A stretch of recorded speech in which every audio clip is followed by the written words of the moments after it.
Halo semuanya, kembali lagi bersama Newbie Investor. Di video kali ini, kita akan bahas tentang hal yang menakutkan bagi semua orang, terutama investor, yaitu investasi bodong. Newbie Investor sebelumnya mau memberikan dulu disclaimer ya. Kami tidak bisa membantu kamu menilai apakah sebuah investasi itu bodong atau beneran.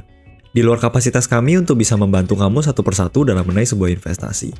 Karena kamu yang akan berinvestasi, dan uang kamu sendiri yang akan dicemplungkan ke situ, maka perlu kamu yang kerjakan PR untuk menilai peluang investasi yang kamu temui. Semoga 5 poin ini dapat membantu kamu menilai sebuah peluang investasi yang kamu temui.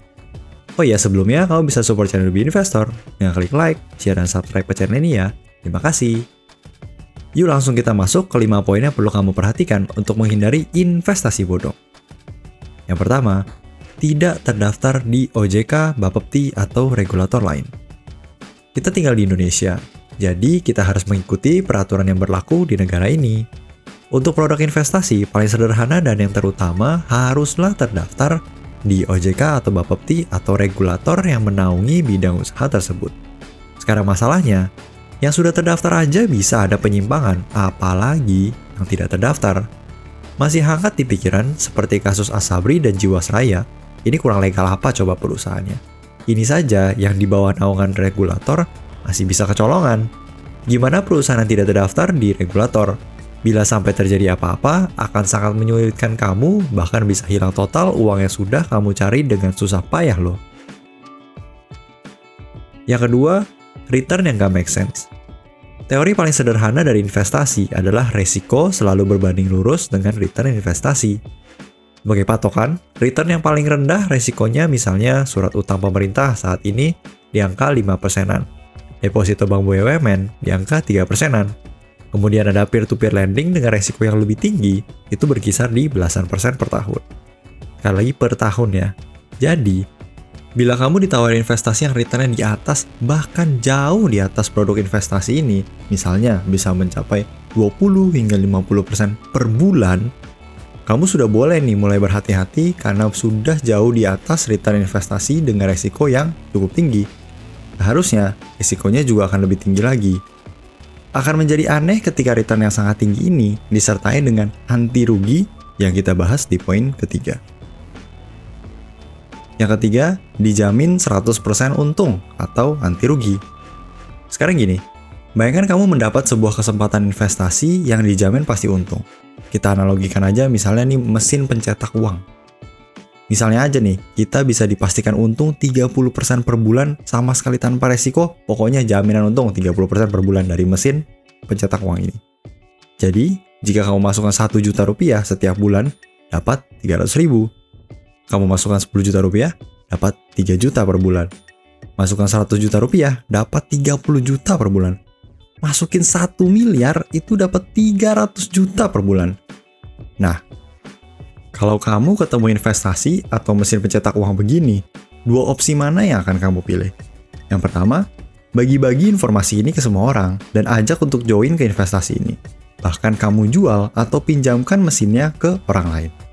Atau yang kedua, kamu pakai semua uang yang kamu punya, bahkan pinjam aja dari saudara, tetangga, bahkan bank sekalipun, dan kamu monopoli deh untung investasinya.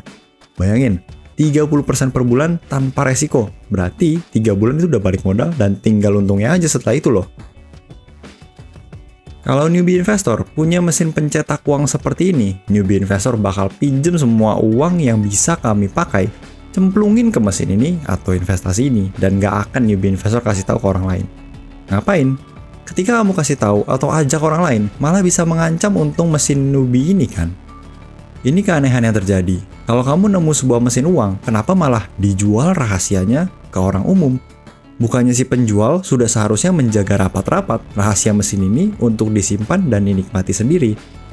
Atau jangan-jangan ada udang di balik batu dari investasi yang dijamin untung ini?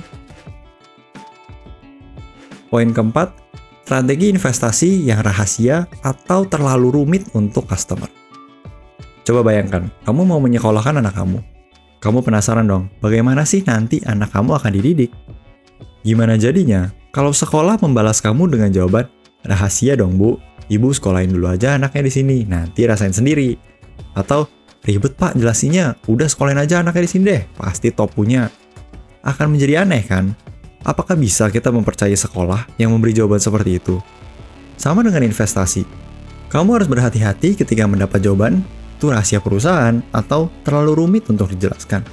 Kamu dalam tanda kutip menyekolahkan uang yang sudah susah payah kamu kumpulkan ke orang lain loh. Menjadi hak kamu untuk mengetahui bagaimana uang kamu akan dikelola. Bila merasa tidak puas dengan jawaban dari perusahaan, bagaimana uang kamu dikelola, lebih baik melewatkan kesempatan tersebut. Poin kelima, sulit atau mekanisme yang aneh dalam mencairkan dana. Contoh, obligasi atau surat utang negara memang bentuk dari investasinya, kamu perlu menunggu waktu tunggu baru bisa dijual di pasar sekunder. Walaupun ada juga surat utang yang tidak bisa dijual di pasar sekunder, tetapi memang karakteristik dari surat utang memanglah seperti itu. Sekarang bayangkan, bila ada sebuah investasi yang kalau kamu ingin mencairkan dananya, kamu perlu mencari 5 orang lain untuk bergabung. Bukankah akan menjadi aneh? Ini sebetulnya investasi atau skema Ponzi. Di Indonesia masih marak sekali dengan investasi bodong. Banyak sekali faktornya. Mungkin karena serakah dan tidak tahan melihat return investasi yang besar, atau kurangnya edukasi terhadap produk-produk keuangan sehingga mudah dikadalin oleh investasi bodong. Newbie Investor ingin membantu dengan edukasi agar meminimalisir korban investasi bodong berikutnya. Yuk ceritakan, apakah kamu punya pengalaman dengan investasi bodong? Atau mungkin ada keluarga atau kerabat yang mengalami? Share di kolom komentar ya, agar kita bisa saling belajar.